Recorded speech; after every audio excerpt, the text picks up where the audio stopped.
안녕하세요. 9월 30일 목요일 아침 건강한 5분 시간입니다. 오늘은 출애굽기 23장 1절부터 19절까지 말씀이고요. 10절부터 12절을 제가 읽어드리겠습니다. 너는 6해 동안은 너의 땅에 파종하여 그 소산을 거두고 7째 해에는 갈지 말고 묵혀두어서 내 백성의 가난한 자들이 먹게 하라.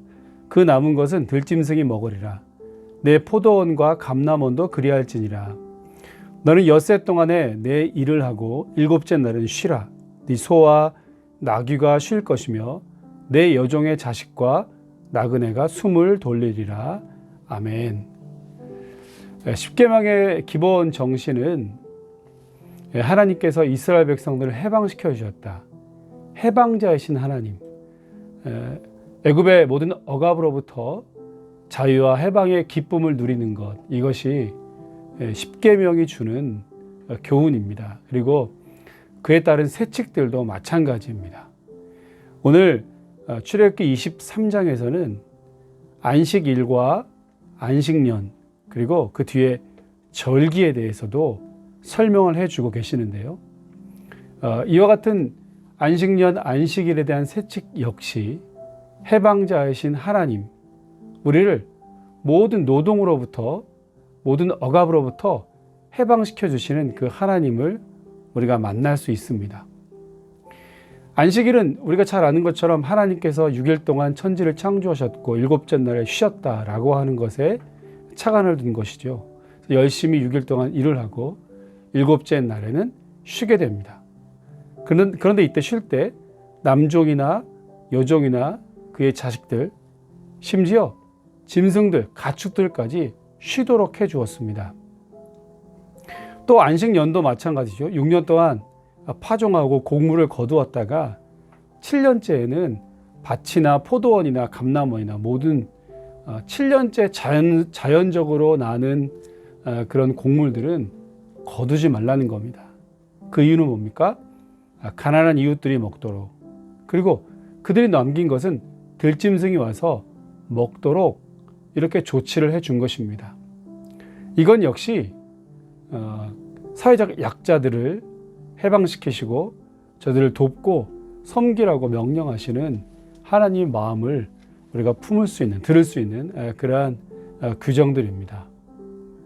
그러니까 하나님은 천지의 창조를 통해서 마지막 날 쉼을 창조하셨고, 하나님께서 이것을 창조하셨기 때문에 7일째도 일하고 7년째도 곡물을 심고 하는 쉼을 빼앗는 행위라고 보는 거죠.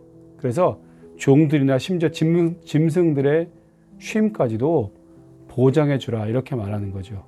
참 해방자이신 하나님을 엿볼 수 있는 대목입니다.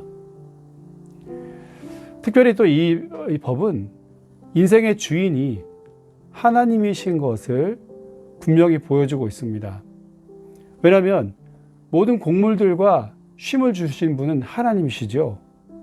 자, 7일째 일하면 돈을 더 벌 수 있을 것 같고 7년째도 곡물을 심으면 더 많이 거둘 수 있을 것 같지 않습니까? 그런데 과감하게 안식일도 쉬라 하셨고 안식년도 쉬라 하셨습니다.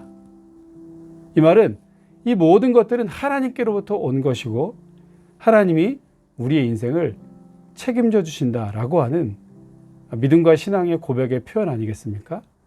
그날 일하지 않아도, 그 해에 농사짓지 않아도 하나님께서 충분히 채워주신다라고 하는 것입니다.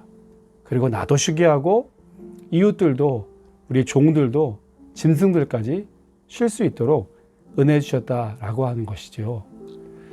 여러분, 하나님 우리에게 기쁨과 자유와 해방을 주시는 분, 또 쉼을 허락하시는 분이십니다. 그 하나님께서 저 여러분들의 인생을 책임지고 계십니다. 이제 다 맡겨드리십시오. 온전히 주님 안에서 마음껏 안식하시고 마음껏 쉼을 누리십시오. 그러면 하나님께서 저와 여러분들의 인생을 책임져 주실 것입니다. 내가 아둥바둥한다고 해서 사라지는 것이 아닙니다. 하나님의 도우심과 공급하심과 은혜가 있지 않으면 살 수 없습니다. 안식일에 쉬고 안식년의 쉼을 통하여서 그 하나님을 고백하고 주님 주시는 참 평안함으로 충만한 만족한 저 여러분의 인생이 되시기를 주 이름으로 축복합니다.